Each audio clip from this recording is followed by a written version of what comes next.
I think the most important thing is that for the course book to be relevant to the context in which you're teaching and to your learners.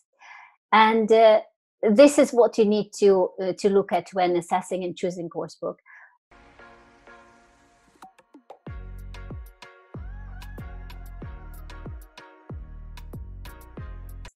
You don't have to. You can supplement it if you want, but you also can exploit it, exploit the materials that you have in the course book to the full.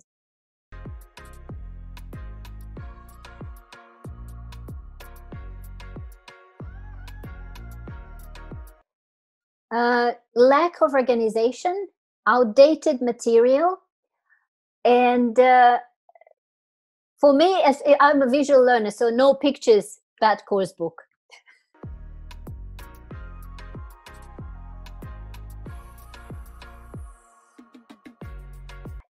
There is no right answer. So it's up to you guys. It's up to the teachers to decide. But remember, you teach the learners, you don't teach the course book.